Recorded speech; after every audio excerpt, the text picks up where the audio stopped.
Halo teman-teman, selamat datang kembali di channel Care Films, review film seadanya.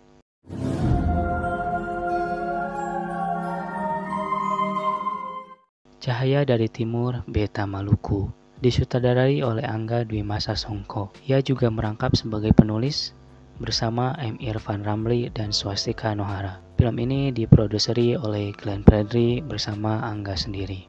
Bersetting tahun 2000-an di Ambon, Maluku. Film ini bercerita tentang seorang mantan pemain tim nasional U15, Sani Tawainela, yang diperankan oleh Chico Jericho. Ia gagal menjadi pemain profesional karena tidak berhasil membawa timnas Indonesia lolos di Piala Pelajar Asia 1996.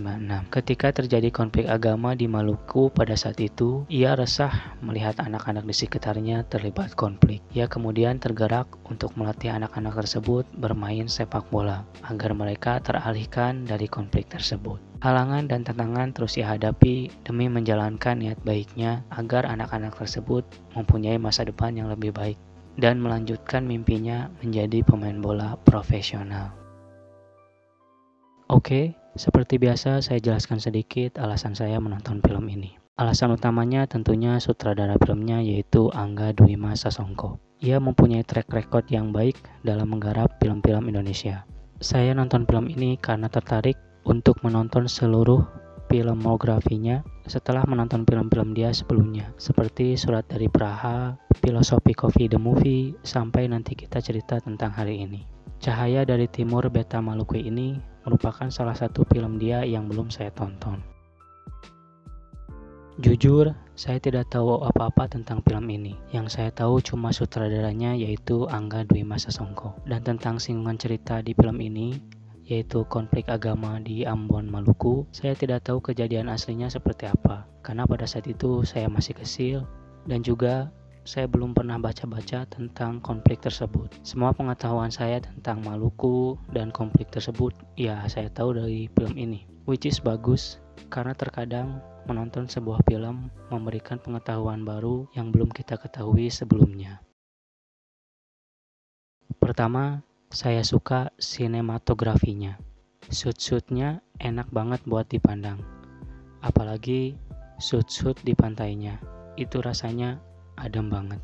Hal lain yang saya suka juga, pendekatan yang realistis pada ceritanya. Membuat konflik di filmnya begitu kerasa nyata. Banyak memang konflik yang dihadirkan di film ini. Utamanya yaitu konflik agama di Maluku.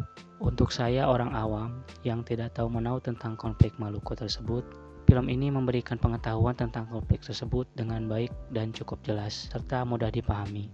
Gimana impactnya di kehidupan bermasyarakat di Maluku sana. Penggambaran konflik yang cukup baik membuat stake di filmnya ada dan kerasa gitu. Premis atau cerita utamanya yang jelas dari awal sampai akhir membuat keseluruhan cerita film enak buat diikutin. Karena tema utamanya sangat berhubungan dan mempengaruhi plot-plot atau konflik-konflik lain di filmnya. Banyak film yang di awal filmnya temanya ini, tapi setelah pertengahan hingga akhir film temanya berubah dan tema awalnya nggak dipakai lagi. Itu yang bikin kita sebagai penonton yang sudah invest di awal serasa tidak dihargai karena tema filmnya berubah dari tema awal. Plot satu dengan yang lainnya gak nyambung gitu. Film Cahaya Timur, Beta Maluku ini cukup baik memaintenance tema utamanya dari awal hingga akhir film. Walaupun subplot hadir di pertengahan film hingga akhir film, tema utamanya nggak hilang gitu. Bicara tentang subplot, saya suka subplot konflik ekonomi yang dihadapi oleh si tokoh Sani Tawainela ini ketika ia mau melatih anak-anak bermain sepak bola dan membangun SSB. Kerasa real banget gitu, seperti di kehidupan nyata.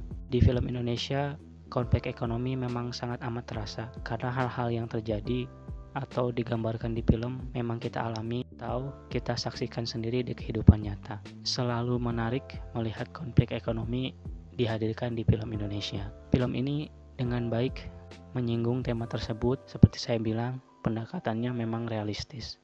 Untuk keseluruhan cerita, sebenarnya strukturnya sudah baik dari awal sampai akhir film. Konflik yang dihadirkan punya porsi yang menurut saya pas untuk pembagian-pembagiannya. Hanya mungkin penyelesaian salah satu konfliknya yang sedikit kurang menurut saya. Nanti saya bahas di hal yang saya kurang suka tentang film ini. Kita lanjut dulu ke hal yang saya suka dari film ini. Cast-nya oke lah. Walaupun sentral cerita utamanya ada di tokoh Sunny Tawainela yang diperankan oleh Chico Jericho, which by the way, kita nggak perlu bahas lah penampilan Chico ya. Dia mah udah teruji kualitas aktingnya. Saya nggak tahu apakah dia asli orang Maluku atau tidak, dan saya juga nggak tahu cara bicara orang Maluku seperti apa. Film ini bagi saya menjadi pengenalan tentang budaya Maluku, aksen atau cara bicara orang Maluku dan sebagainya. Yang jelas, penampilan Chico menurut saya sudah sangat baik di film ini. Ia dapat masuk ke tokoh Sunny Tawainela. Acting struggle-nya, perang batinnya, semuanya Chico perankan dengan baik. Gak ada masalah lah untuk penampilan Chico. Yang jadi spotlight justru supporting cast-nya. Banyak wajah-wajah baru di filmnya. Aktor atau aktrisnya banyak yang saya tidak ketahui. Penampilannya memang gak sebaik Chico, tapi interaksinya yang saya suka. Terutama interaksi antara supporting cast anak-anaknya. Interaksinya terasa natural aja gitu. Gak seperti sedang acting. Mungkin karena memang mereka asli orang Maluku, jadi kerasa otentik. Supporting cast yang lain juga tampil dengan baik. Mulai dari Safira sebagai Haspa Umarela, istri dari Sunny Tawainela, again dengan konflik ekonominya tampil dengan sangat baik. Jajang Sinur sebagai Mama Alvin, dan juga supporting cast yang lain tampil juga dengan sangat baik. Dan yang sedikit mencuri perhatian saya adalah Norman R. Akyuen yang memerankan tokoh Pangana.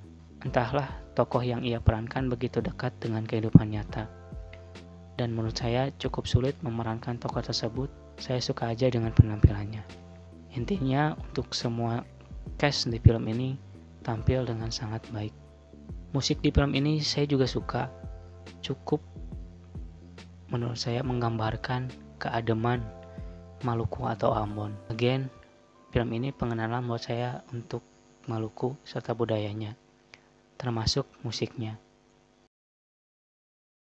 Seperti saya bilang, sebenarnya struktur ceritanya udah baik, plot utamanya bisa di maintenance dengan baik, konflik yang dihadirkan juga sudah pas. Hanya saja sedikit yang kurang sreg di film ini menurut saya adalah yaitu penyelesaian salah satu konfliknya menuju akhir film, yaitu tentang konflik agama. Saya suka memang plot utamanya di carry sampai akhir film, bahkan memuncak menuju akhir film. Hanya saja penyelesaiannya agak kurang sedikit. Agak spoiler dikit ya, di film ini kan ada salah satu tokohnya yang konfliknya sangat bersinggungan dengan tema utamanya, yang membuat tim yang dilatih Sunny Tawainela ini nggak bisa bersatu gitu. Konfliknya udah oke, tapi kalau bisa diekspor sedikit lagi, mungkin penyelesaiannya akan lebih dapat gitu. Jadi ketika penyelesaian konfliknya oleh tokoh si Sunny Tawainela ini dengan speech atau pidato Beta Maluku, menurut saya agak kurang dapat di bagian tersebut. Bisa lebih dapat lagi menurut saya.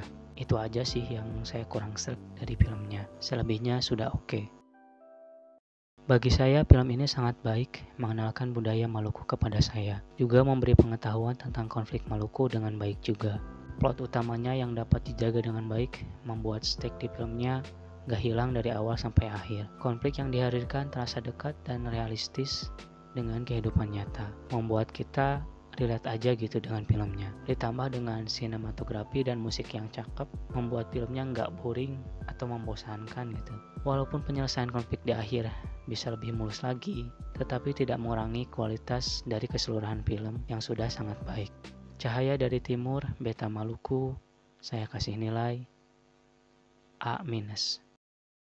Oke teman-teman, bagi yang sudah menonton filmnya, bagaimana pendapat kalian tentang film ini? Setuju atau tidak setuju dengan pendapat saya? Suka atau tidak suka dengan filmnya? Berapa penilaian kalian untuk film ini? Silahkan sharing aja di kolom komentar ya. Jangan lupa tinggalkan like juga di videonya. Dan jika berkenan, subscribe juga channel ini. Terima kasih sudah menonton. Sampai jumpa di video berikutnya. Nama saya Ade. Hatur nuhun.